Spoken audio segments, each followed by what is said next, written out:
Assalamualaikum, apa kabar semuanya? Yang jelas dalam keadaan sehat ya.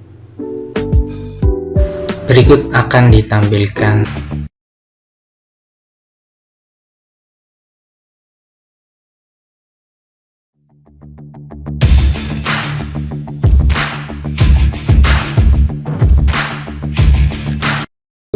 soal yang pertama. Aliran ini lebih menekankan pada keaktifan siswa selama kegiatan belajar, aktif berpikir, menyusun konsep-konsep, serta memberi makna tentang hal-hal yang dipelajari, dan yang paling penting terwujudnya belajar adalah niat peserta didik itu sendiri. Pernyataan tersebut merupakan aliran dari teori A. Humanistik, B. Behavioristik, C. Kognitivistik, D. Cybernetik, yang E. Konstruktivistik. Mana yang tepat? Di sini kata kuncinya adalah konsep-konsep, kemudian ada menekankan pada keaktifan siswa, dan yang terakhir terwujudnya belajar yang efektif dari peserta itu sendiri. Jadi jawaban yang tepat adalah ya yang E, konstruktivistik ya.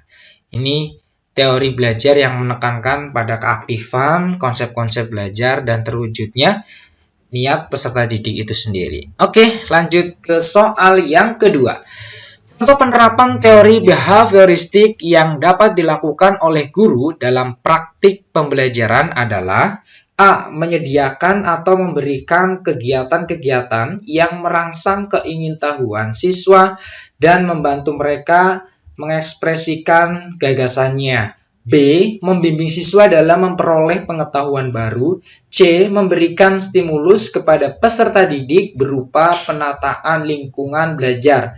D. Memberikan penjelasan pengetahuan baru. E. Memahami tahap-tahap perkembangan peserta didik dan menggunakan metode pembelajaran sesuai dengan tahap tersebut. Nah, di sini teori belajar behavioristik yang dilakukan oleh guru yang tepat adalah yang C. Memberikan stimulus kepada peserta didik berupa penataan lingkungan belajar. Jadi kata kunci untuk teori belajar behavioristik itu ada stimulus, kemudian ada respon.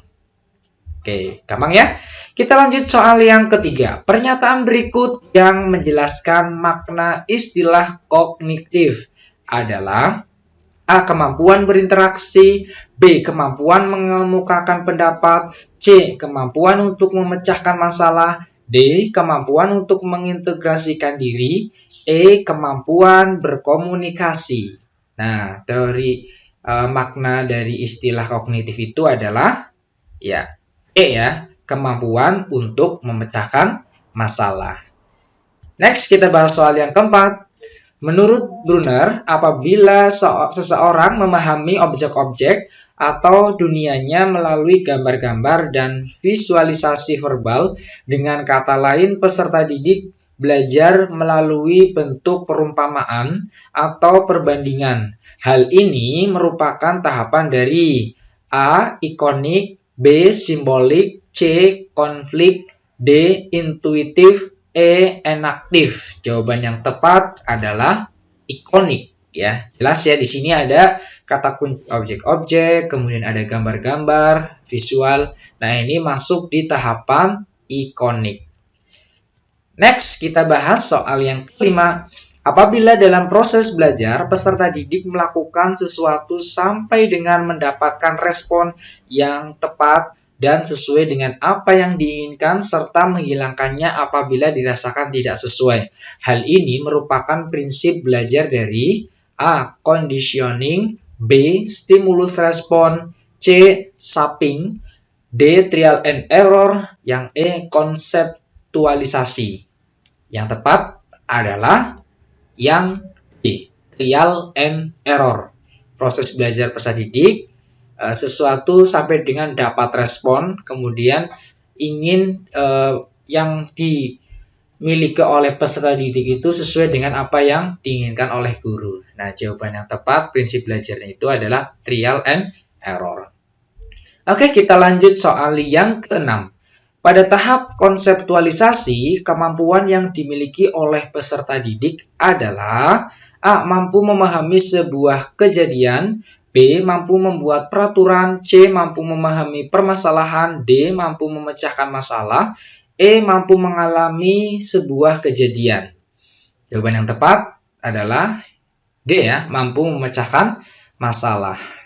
Tahap konseptualisasi adalah terkait dengan konsep yang aktual ya, jadi mampu memecahkan masalah. Kita bergeser ke soal nomor 7.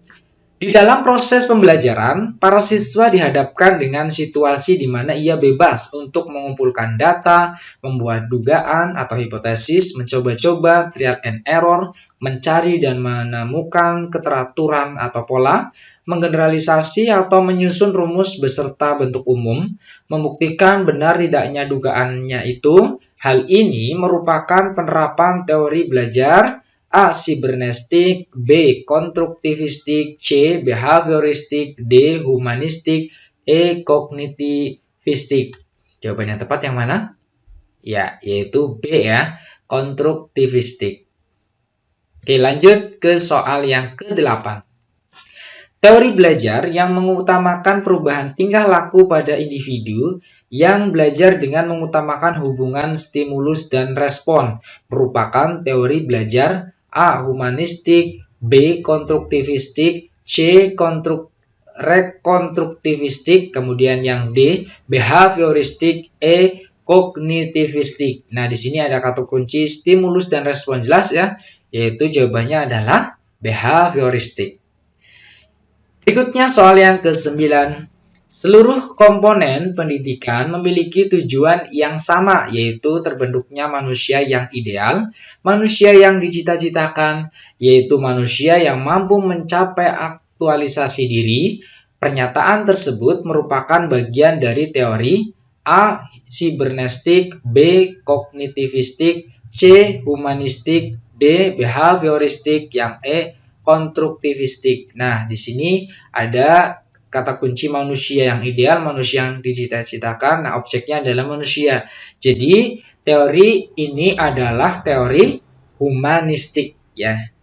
Humanistik jawabannya. Oke, kita lanjut soal yang terakhir.